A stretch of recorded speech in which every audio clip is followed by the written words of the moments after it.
जय गुरुदेव जय जगन्नाथ। ज्ञान विज्ञान और प्रज्ञानर अभिनव रूप रोमंथन को आपण समस्त को स्वागत करुछि मुकुटी। दर्शक बंधु, रोग को नहीं मनरे विभिन्न प्रश्न आमे सब बेले जानि पारुना सतरे हमको केउ रोग हेछि,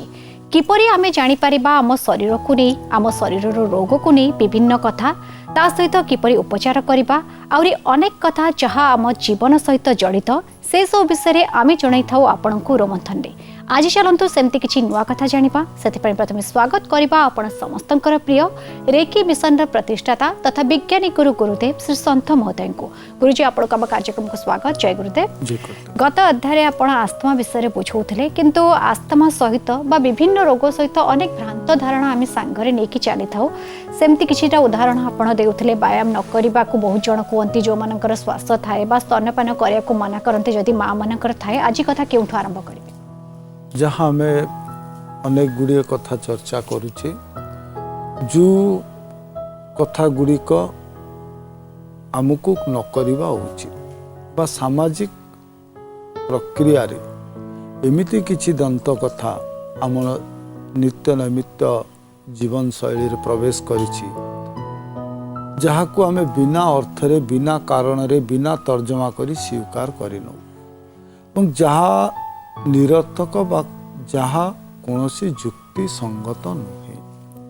तो जहाँ जुक्ति संगत नुहे यदि आमे से कथा को चिंता करी आम जीवन शैली रे परिवर्तन आणु ताले लाभ बदल रे अनेक गुड़िए क्षति आमको सहिबाकू पड़ी थाए। तो सठिक भाव रे यदि आमे विश्लेषण करुचे, सठिक भाव रे रोग विषय रे जानुचे, सठिक ज्ञान आमर रोग विषय ही पारुछि ताले आमे उचित पदक्षेप नहीं पारिबा बा वी कैन जस्टिफाइड आवरसेल्फ। जो रोग द्वारा आमे आक्रांतित होइछे से रोग को मुकाबिला करिबा पाई आम भितरे जहाँ जहाँ उद्यम जारी रखिबा उचित आमे से उद्यम को जारी रखिबा। तो खाद्य पदार्थ कथा आमे चर्चा करुथिले, खाद्य पदार्थ कथा कहिथिले। तो जो पदार्थ गुड़िक खाइबा द्वारा रोगर प्रभाव वृद्धि होउची बा कोनोसी प्रकार दोष त्रुटि शरीर भितर परिलक्षित होउची से प्रकार खाद्य पदार्थ को आमे दूरी दबा उचित। इति आउ गोटे लोक कथार कथा अछि बा अनेक समय रे आमे धारणा करू जितेबाला आमे कोनोसी औषध सेवन करू सेतेबाला मार गर्भरे थिबा संतान उपरे सी औषध प्रक्रियाकरणर कुप्रभाव पड़ी पारे। ये गोटे आमर बद्ध परिकर धारणा आमे समस्ते स्थिर एवं निश्चित जे हाँ एमिति होउथिबो निहाती, जोथि पाई आमे कोनोसी कारण न जानी बा चिकित्सकंकर उपदेश न नेई आमे कौन करू ना अपना छाए औषध सेवन करिवार प्रक्रिया को बंद कर दो। तो जो गर्भ अवस्था रे जो माँ मान को श्वास रोग रे आक्रांतित एवं औषध सेवन करुछंती एवं गर्भ अवस्था रे अछंती से समय रे मध्य जो औषध प्रक्रिया अछि बा जो प्रकार से माने चिकित्सा भितर अछंती श्वास रोग पाई ताको बंद करिबा उचित नहीं। कितना जगार जो आम जोगर प्रक्रिया कथा चर्चा करवा, जोग प्रक्रिया रे गर्भ अवस्था समय रे केते गुड़िए प्राणायाम एवं जोग न करिया पई उपदेश दिया जाइछि, किंतु औषध प्रक्रिया रे यदि कोनोसी परिवर्तन आमे चाहूँ बा औषध प्रक्रिया रू निजको दूरेइबा पई चाहूँ ता निर्णय आम निजस्व हवा अनुचित। यदि आमे चिकित्सकों पाखे चिकित्सा होउछे ताले चिकित्सकों मत नबा उचित, किंतु जहाँ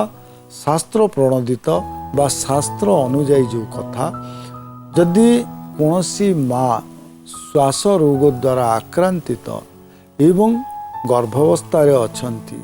से समय रे मध्य श्वास पाई औषध बंद करिबा अनुचित। ये गुड़िक को आमे लक्ष्य रखिबा उचित, एगुड़ी को जीवन रे उतारिबा दरकार। एमती अनेक गुड़िए कथा अछि जो कथारे आमे फासी न जाई आमे तार मूल कथा को जानिबा उचित एवं चिकित्सकंकर परामर्श नबा निहाती आवश्यक। कारण अनेक गुड़िए रोग कथा जहाँ आमे चर्चा करुचे जे श्वास रोगर कथा जिते चर्चा हुए आम कहू ये गोटे एमिति रोग इट्स ए लोडेड गन बा गोटे एमिति बंदूक जहाँ भितर गुड़ी पशिकी अच्छी एवं केवल ट्रिगर चपेवा दरकार एवं से ट्रिगर चपेवा पाई अनेक गुड़िए कारण अच्छा तेणु ठीक सेमती आमे जदि कौनसी प्रकार भूल पदक्षेप नौ then it's become a suicidal attempt बा आत्महत्या करने सहित सामान हो जदि आम कौन चिकित्सा केवल श्वास पाई नुहे कौन चिकित्सा पाई जदि आमर कौन पदक्षेप भूल हुए बा आम चिकित्सा विषय न जानी जदि निजस्व मत अनुसार निर्णय नौ एवं कौन व्यतिक्रम घटो ताले से आम जीवन उपर मध्य तार कुप्रभाव पड़ पारे। तो जो माने ये सबू रोग द्वारा आक्रांतित ये रोग द्वारा जो माने जर्जरित से कौनसी स्तर रे मध्य कौनसी समय रे मध्य निजे निजर चिकित्सक न हुअन्तु कारण इठी चिकित्सा जो अच्छी बड़ा लंबा समय पर्यंत श्वास रोगर कथा आम जो कहूचे बड़ा लंबा पर्यायर चिकित्सा चले किंतु आम एमती अनेक चिकित्सा पद्धति मध्य चर्चा करवा जहाँ द्वारा आरोग्य लाभ मध्य करिपारिबे जहाँ चिकित्सार जितेबाला आम चिकित्सा को जीवा श्वासर चिकित्सा केमिति करवा से विषय चर्चा करवा किंतु बर्तमान आम चर्चा करुचे लोक कथा एवं जहाँ सृष्टि होइचे अनेक कहानी से कहानी पछरे आम दौड़िबा नाही जहाँ वास्तव ताको मानिबा उचित एवं ये जो चारोटी कथा आम कहले चारोटी अवस्था कौन सी समय रे श्वास रोगी विशेष ध्यान न देवा उचित यदि आम ध्यान दौ ताले ये रोगर कुप्रभाव आमको ही भोगिबा को पड़िबो तो रोग विषय रे जानी सुनी आमको पदक्षेप नबा उचित। गुरुजी आप बुझाऊले जे प्रथमे सठिक भाव में जाना दरकार रोग को निरूपण करने दरकार तापरे ही जाकि रोग पर जहाँ कर आवश्यकता रही करवा दरकार तेबे एबे कौन बुझेबे आपण आमे रोग कथा चर्चा करुचे श्वास रोग कथा चर्चा करुचे चर्चा करी एते बाट आसिले श्वास रोग कौन केमिति हुए तार प्रभाव कौन एवं लोक कथा को कहीं न मानिबा किंतु एपर्यंत आमे चर्चा करने लक्षण कथा जहाँ पूर्व अध्याय मानकर आमर प्रश्न थिला जे ए रोगर लक्षण कौन आमे अन्य रोग कथा कहले अन्य रोग टू भिन्न बोली कहले किंतु श्वास होइछि बोली जानिबा केमती गोटे साधारण ज्ञान जे जेतोळे आमे डाक्टर पाखु जीवा उचित मन करिबा जे प्रकृत रे श्वास होइछि ना न होइछि बा श्वास पाई आमे प्रथमे चेकअप करवा दरकार आमको परीक्षित हवा दरकार आमको विभिन्न परीक्षा निरीक्षा को जीवा दरकार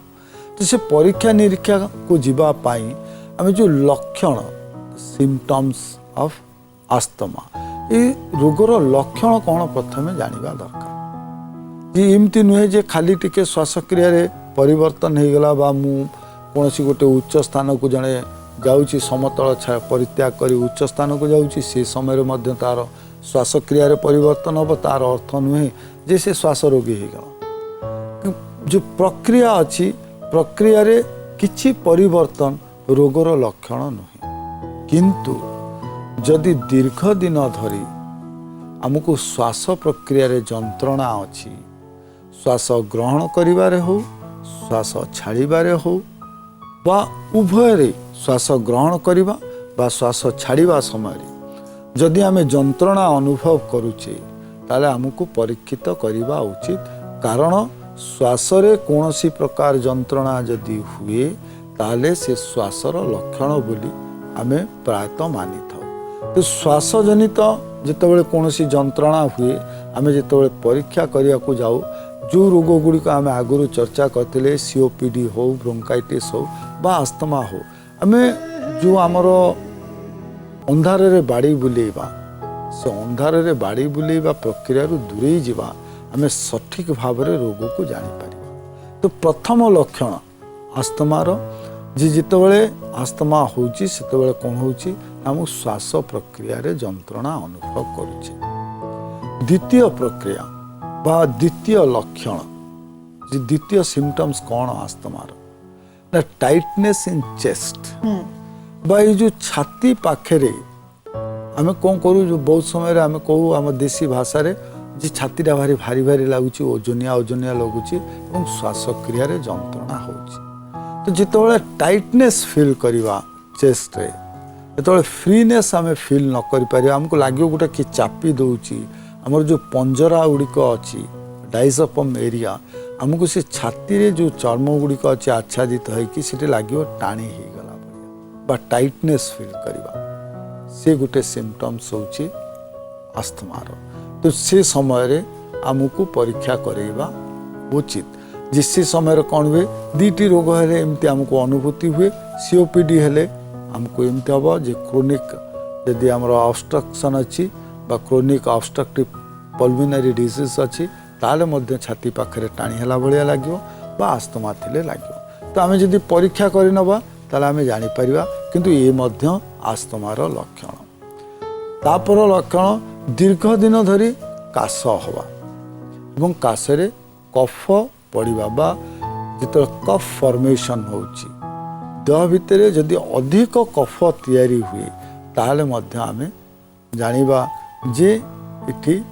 ଆମକୁ ଶ୍ୱାସ ହେଇଥାଇପାରେ, ସେଥିପାଇଁ ଆମକୁ ପରୀକ୍ଷା କରିବା ଦରକାର। ଇଏ ମଧ୍ୟ ଗୋଟେ ସିମ୍ପଟମ୍ସ ଯେ ଏ ଲକ୍ଷଣକୁ ଯେତେବେଳେ ଆମେ ସବୁ ଦେଖୁଛେ, ଏ ଲକ୍ଷଣ ପରିଲକ୍ଷିତ କରୁଛେ, ସେ ସମୟରେ ଆମକୁ ପରୀକ୍ଷା କରିନେବା ଉଚିତ ଯେ ଶ୍ୱାସ ହେଇଛି ନା ଅନ୍ୟ କୌଣସି ରୋଗ ଦ୍ୱାରା ବା ସାଧାରଣ ଥଣ୍ଡା ଦ୍ୱାରା ଆମେ ଜର୍ଜରିତ ବା ସାଧାରଣ ଥଣ୍ଡା ଜ୍ୱର ଦ୍ୱାରା ଆମେ ପ୍ରପୀଡ଼ିତ ବା କେଉଁଠି ଆମର ଅବଷ୍ଟ୍ରକ୍ସନ୍ ଅଛି, କେଉଁଠି ଇନଫେକ୍ସନ୍ ଅଛି, ଏସବୁକୁ ପରୀକ୍ଷା କରିନେବା ଉଚିତ। କିନ୍ତୁ ଯେଉଁ ଲକ୍ଷଣ ଗୁଡ଼ିକ ଆମେ କହୁଛେ ଯେ ଶ୍ୱାସର ଲକ୍ଷଣ ଏଇଆ ହେବା ଦରକାର। ପ୍ରଥମ ଶ୍ୱାସର ଗତି, ଶ୍ୱାସରେ ଗତିର ପରିବର୍ତ୍ତନ। ଦ୍ୱିତୀୟ ଯେଉଁ ଚେଷ୍ଟ ପାଖ ଅଛି, ଛାତି ପାଖରେ ଟାଇଟନେସ୍ ଆସିବା ଏବଂ କଫ ତିଆରି ହେବା, ଇଏ ମଧ୍ୟ ଗୋଟିଏ ଲକ୍ଷଣ। କଫ ତିଆରି ହେବା, ବହୁତ ସମୟରେ ଲାଳ ଫର୍ମେସନ୍ ହେବା ବା ଯେଉଁ ପାଟି ଭିତରେ କିଛି କାରଣ ନଥାଇ ଅତ୍ୟଧିକ ଲାଳ ତିଆରି ହେବା। ଯେ ଆମେ କହିଛେ ଯେ କେବଳ ଯେ ଶ୍ୱାସର ପ୍ରକ୍ରିୟାରେ ପରିବର୍ତ୍ତନ ହେଲେ ଶ୍ୱାସ ରୋଗ ହେବ ତାହା ନୁହେଁ। କୌଣସି ଲକ୍ଷଣ ନଥାଏ, ଶ୍ୱାସରେ କଷ୍ଟ ଅନୁଭୂତି ନ କଲେ ମଧ୍ୟ ଯେତେବେଳେ ଅତ୍ୟଧିକ ଲାଳ ଫର୍ମେସନ୍ ହେଉଛି, ସ୍ପୁଟମ୍ ଯେତେବେଳେ ଫର୍ମେସନ୍ ହେଉଛି, ସେତେବେଳେ ଆମେ ଜାଣିବା ଯେ ଶ୍ୱାସର ଲକ୍ଷଣ ଶରୀର ଭିତରେ ଦେଖା ଦେଉଛି ବା ଇଏ ପ୍ରାରମ୍ଭିକ ସ୍ତର ବା ଆରମ୍ଭ ସ୍ତର। ତେଣୁ ସେ ଆରମ୍ଭ ସ୍ତରରେ ଆମେ ଚିକିତ୍ସା ବିଜ୍ଞାନିକ ପାଖକୁ ଯିବା ଦରକାର, ଚିକିତ୍ସା ପାଇଁ ପଦକ୍ଷେପ ଗ୍ରହଣ କରିବା ଦରକାର ଏବଂ ଚିକିତ୍ସା ପାଇଁ ଯତ୍ନବାନ ହେବା ଉଚିତ। ଯଦି ଚିକିତ୍ସା ଆମେ ସଠିକ୍ ସମୟରେ କରୁଛେ, ତାହେଲେ ସଠିକ୍ ସମୟରେ ଯଦି ଆମେ କୌଣସି ଫଟା କପଡ଼ାକୁ ସଠିକ୍ ସମୟରେ ସିଲେଇ କରୁଛେ, ତାହେଲେ ସେ କପଡ଼ାକୁ ବଞ୍ଚେଇ ପାରୁଛେ। ଠିକ୍ ସେମିତି ଯଦି ସଠିକ୍ ସମୟରେ ଆମ ଶରୀରର ଯତ୍ନ ଆମେ ନେଇପାରୁଛେ ବା ଶ୍ୱାସ ଭଳି ରୋଗରୁ ରକ୍ଷା ପାଇବା ପାଇଁ, ଶ୍ୱାସ ସହିତ ଲଢ଼ିବା ପାଇଁ ଆମେ ନିଜେ ନିଜକୁ ପ୍ରସ୍ତୁତ କରିପାରୁଛେ, ତାହେଲେ ଶ୍ୱାସ ଆମ ପାଇଁ ମାରାତ୍ମକ ହେବ ନାହିଁ, ଆମ ପାଇଁ ଯନ୍ତ୍ରଣାଦାୟକ ହେବ ନାହିଁ ବା ଆସ୍ଥମାଟିକ୍ ଷ୍ଟ୍ରୋକ୍ ଯେଉଁ ତାର ପ୍ରକୋପରେ ଯେଉଁ ପ୍ରକାର କୁପ୍ରଭାବ ଆମ ଶରୀର ଭିତରେ ଦେଖାଦେବା କଥା, ସେ ପ୍ରକାର ଦେଖାଦେବ ନାହିଁ। ଆମେ ନିରୋଗ ନହେଲେ ମଧ୍ୟ ଗୋଟେ ସୁସ୍ଥ ମାନସିକତା ସହିତ ବଞ୍ଚିପାରିବା। ତ ସୁସ୍ଥ ମାନସିକତା ପାଇଁ, ରୋଗରୁ ନିଜକୁ ଦୂରେଇ ରଖିବା ପାଇଁ, ରୋଗ ସହ ସହଜରେ ଲଢ଼େଇ କରିବା ପାଇଁ ରୋଗର ଲକ୍ଷଣ ଗୁଡ଼ିକୁ ଆମେ ଜାଣିବା ଉଚିତ। ଏବଂ ବହୁତ ସମୟରେ କେବଳ ଯେ ରୋଗର ଲକ୍ଷଣ କେତେବେଳେ ଆମେ ଜାଣୁଛେ ନା, ଯେତେବେଳେ ଆମେ ଶ୍ୱାସ ରୋଗ ହେଇଛି ବୋଲି ଜାଣିନେ, ସେତେବେଳେ ଆମେ ଜାଣିବା ଦରକାର ଯେ ସିମ୍ପଟମ୍ସ କ'ଣ ବା ଆର ପ୍ରକୃତି କ'ଣ ଏବଂ ସେ ପ୍ରକୃତିକୁ ଜାଣିକି ଆମେ ଚିକିତ୍ସା କରିବା କି ନାହିଁ। ଏବଂ ଏମିତି ଅନେକ ରୋଗୀ ଅଛନ୍ତି ଯେଉଁମାନଙ୍କୁ ଶ୍ୱାସ ହେଇଯାଇଛି ଏବଂ ସେ ଶ୍ୱାସର ଯେଉଁ ଆଟାକ୍ ଅଛି, ଆସ୍ଥମାଟିକ୍ ଆଟାକ୍ ବା ଆସ୍ଥମାଟିକ୍ ଷ୍ଟ୍ରୋକ୍, ସେ ଷ୍ଟ୍ରୋକ୍ରୁ କେମିତି ରକ୍ଷା କରିବେ? କାରଣ ପ୍ରଥମେ ଯେତେବେଳେ ଆସ୍ଥମା ରୋଗର ଚିକିତ୍ସା ଆରମ୍ଭ ହେଲା ବା ଆସ୍ଥମା ରୋଗକୁ ଚିହ୍ନିଲେ, ଶ୍ୱାସ ରୋଗକୁ ଚିହ୍ନିଲେ, ସେତେବେଳେ ତାକୁ ଇକ୍ୱାଲାଇଜ୍ କଲେ କ'ଣ ନା, it's equal to epileptic stroke. ବା ଯେମିତି ଆମକୁ ବାତ ମାରୁଛି, ଠିକ୍ ସେମିତି ବାୟୁ ଚଳାଚଳ ପଥରେ ଯଦି ଏପିଲେପ୍ଟିକ୍ ଷ୍ଟ୍ରୋକ୍ ଆସେ ବା ସେମିତି ବାତ ମାରେ, ତାହେଲେ ଆମକୁ ଶ୍ୱାସ ହେବ। ତ तो ये जो स्ट्रोक अच्छी आस्थमाटिक स्ट्रोक अच्छी से आस्थमाटिक स्ट्रोक रु रक्षा पाइबा पाई एमती अनेक गुड़िए प्रक्रिया अच्छी अनेक गुड़िए निर्णायक कथा अच्छी जहाँ को आम चर्चा करी। गुरुजी आप बुझाऊे जे आस्थमा जो होता है तार कौन कौन लक्षण देखाई थाए किंतु अटैक कथा कहते बहुत जन आस्थमा रोगी अच्छा जो मान को किसी दिन व्यवधान में अटैक होता है किसी रिजन थाए ना कौन होता है सेमतिया जहाँ आम कहूचे जे अटैक कहीं हुए जमती पवन चलाचल रे बाधा सृष्टि हेले हमको आस्थमेटिक स्ट्रोक हुए। से पवन चलाचल कहीं बंद हुए ना आम कारण गुड़िक चर्चा करवा भी निहाती दरकार। निर्णायक कथा जन को स्ट्रोक हम केमिति जानी हम जदि आम जानिबा जे स्ट्रोक पूर्व निर्णायक कथा कौन बा कौन कौन को देखिले आम निर्णय करवा जे पाखापाखि हो गला आमको स्ट्रोक करिवो से विषय जितेबाला चिंता करवा सेतबेले आमे निश्चिंत भाव में तार जो प्रतिकार अच्छी प्रतिकार को मध्य ग्रहण करि परिबा। किंतु आमे लक्षण कथा जो चर्चा करुथिले बा को लक्षण बा सिम्पटम्स रहिबा दरकार। से सिम्पटम्स आउ गोटे बड़ लक्षण होची शब्द सृष्टि हवा जितेबाला श्वास बा प्रश्वास नौचे बा निश्वास छाड़ुचे यदि शब्द सृष्टि हुए से शब्द सृष्टि हवार कारण आस्थमा मध्य पारे। बहुत समय यदि थंडा रुहे ताले आम कहू छाती घड़घड़ है आम ओडिया कथार कहू छाती घड़घड़ हवा तंटी गोटे हुइसलिंग साउंड जमती आम सीटी बजाऊ सेमती गोटे शब्द सृष्टि हवा एवं से शब्द जदि दीर्घस्थायी हो जाए से शब्द जदि आम सहित किछि दिन रही जाए then it's converted to asthma. तो जदि आमको से प्रकार लक्षण मध्य देखा दिए बा एमती शब्द सृष्टिकारी श्वास क्रिया आम अनुमान करू बा अनुभव करू ताहले आमको चिकित्सा पाई पदक्षेप नवा उचित बा आमको परीक्षित करदवा उचित। आम से परीक्षा निरीक्षा करनवा दरकार जे ये आस्थमेटिक कज बा आ पाई श्वास होची बा ये कौन थंडा जनित रोग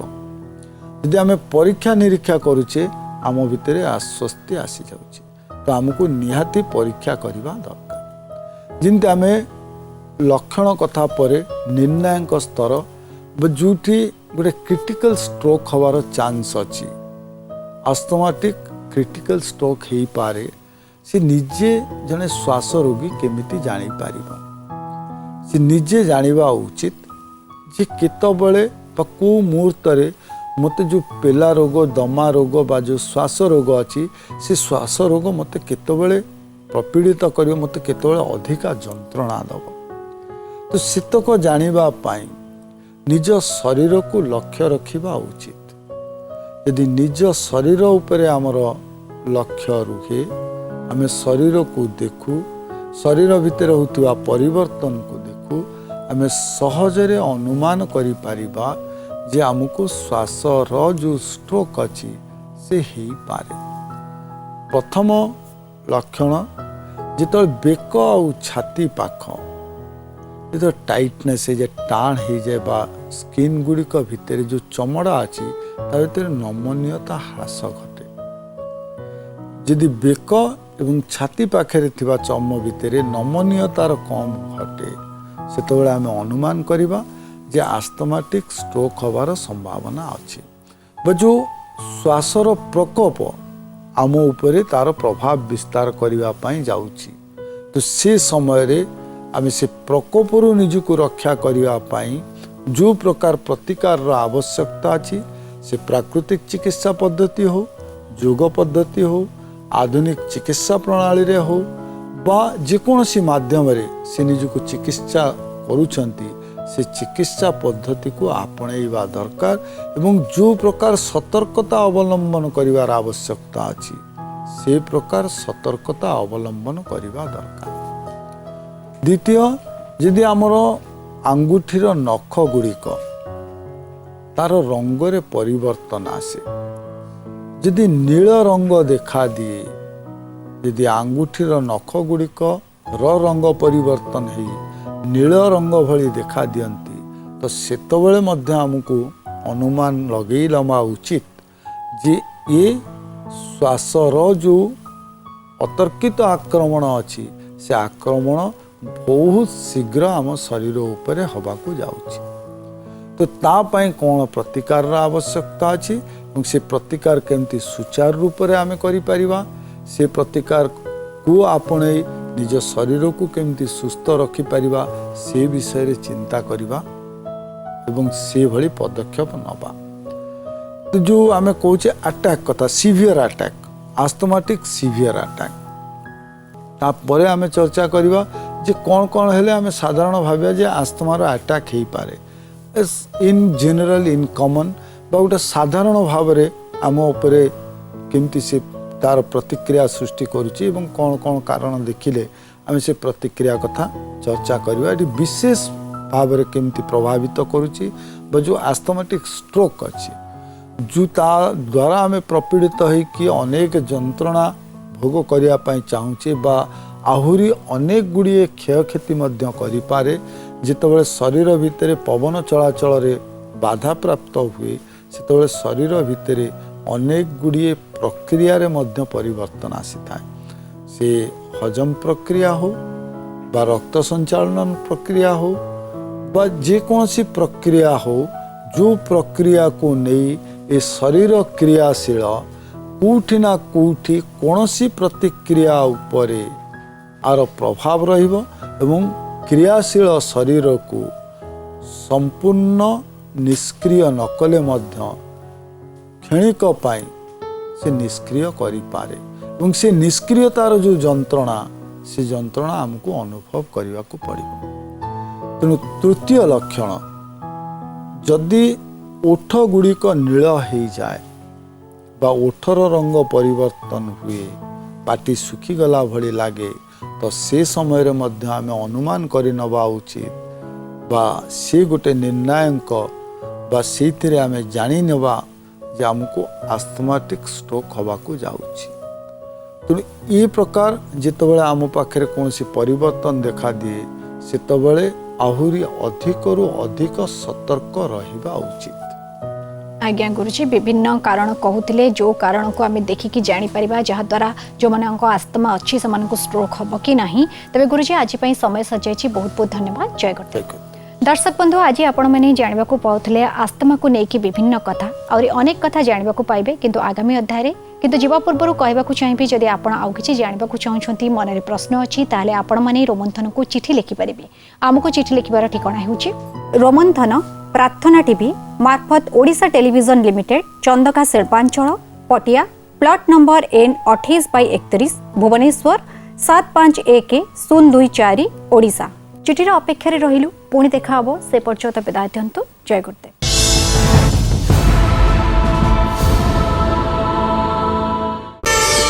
प्रार्थना आम आनंदर उत्सव।